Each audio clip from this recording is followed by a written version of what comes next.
Thank you, Mr. Toastmaster.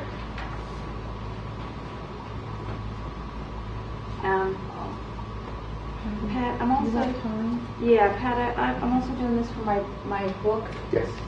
So.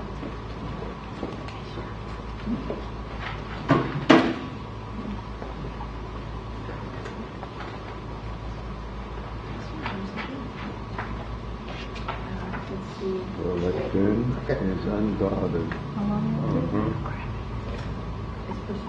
For shame, for shame.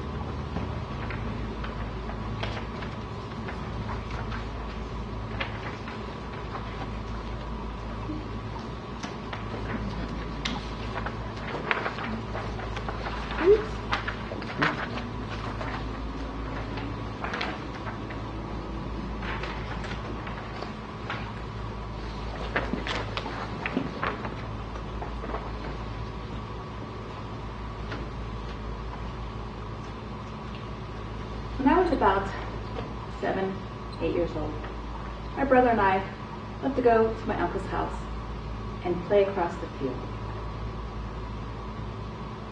We did this year after year. This one time in particular, as we were strolling back through the field, we heard this sound like thunder behind us. Look back. There's a steer chasing after us. We didn't know it, but that field had been fenced in, and now the neighbors had cattle on it. All our might, ran. So you can see the fence ahead. It's an electrified fence. I'm like, oh God. So I'm running, slide under the fence. I didn't get electrocuted. Out to the other side. That steer came up and looked at me and just stood there right on the other side of the electrical fence, huffing and puffing. As I looked back, where'd my brother go? He was my older brother, so I didn't have to take care of him.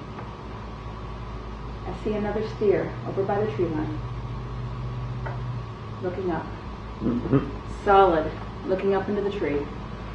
And there was my brother, grasped hold of the tree trunk, his feet just barely above the other steer's mouth.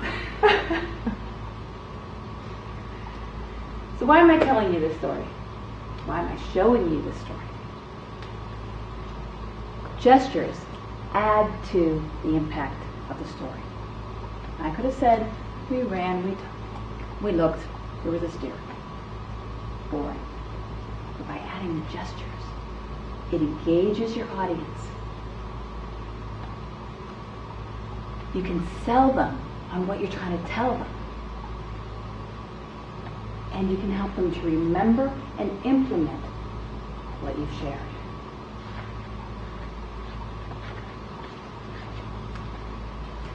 So gestures, they can be done with the face, right? Big eyes, mouth wide open, things like that. And you want to keep in mind what your audience size is. If you're in a very large auditorium, remember they're not going to be able to see your facial expressions. So you can do two things. You can either really emphasize them or add the hand gestures with your face to make them aware of what you're doing. Body movement. So you can stand there and talk and, I have 1 point, 2 points, 3 points, things like that. And then movement. Find out what your space is when you give a speech. Use that whole space. It adds movement, it adds interest. It engages with the audience. Again, you're going to be more aware and paying attention if the speaker comes over to you and looks right at you than if they're always on the other side of the room or always only in one space. You catch people sleeping that way too. So facial, body, and movement. So why do we want to do gestures? Because we can sell something to our audience, we can solidify, and we can solicit from our audience. We sell to add emphasis, to add interest, and to add humor. So I can say, she said point 1, point 2, point 3. Or I can say point 1, point 2, point 3.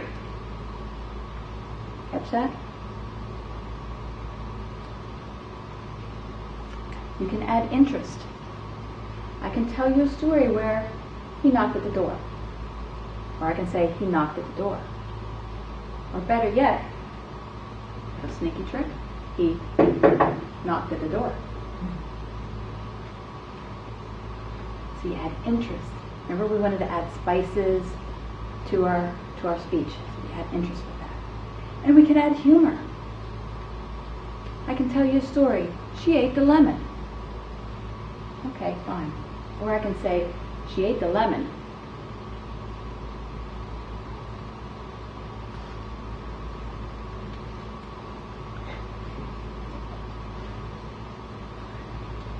To add some humor. So we can sell, solidify, and solicit. Solidify. How many people can remember what goes along with this? Anybody? Go ahead, tell me. Incy Wincy spider. Okay? The motion, it helps to solidify the fact that your point is. So if you can anchor what you're trying to teach your audience to some hand motions, okay, we're going to sell, solidify, and solicit. It helps them to remember, helps them to be able to engage, helps them to be able to implement what you're teaching. Solicit. How many people think that gestures are important to a speech? Okay. Now watch this. How many people think gestures are important to a speech? Okay. How many people think gestures are important to a speech? Okay. So you can train your audience so that you can solicit information from them. Are you getting it? The ones that are getting it are nodding their head, so you're getting some feedback. The ones that aren't getting it are, staring at you with a blank stare, but you get some more feedback that way. So you solicit. So gestures, you've got facial, body movement, body motions, and movement across your speech area. You have sell, solidify, and solicit. Now, a few cautions with gestures. Some people like to move like this, and they're doing that the whole speech. It kind of looks like they have to go to the bathroom. So these aren't so good gestures. So you don't want to do the repetitive, unconscious motions. You want to do purposeful, dynamic motions that emphasize what you're doing. Another caution is size. When you're in a small group, you do small gestures. When your audience is bigger, you have to do bigger gestures. Okay? And society. You have to know your culture of your audience. In our country, we're number 1. Okay, we're number 1, right? In other cultures, this means something entirely different, and I won't go there. So you want to know the culture of your audience. Because if you have these people from the other country coming over here and you're doing this to them, they may be offended. So gestures, how many now want to add gestures to their next speech? Give me a hand. Very good. Thank you.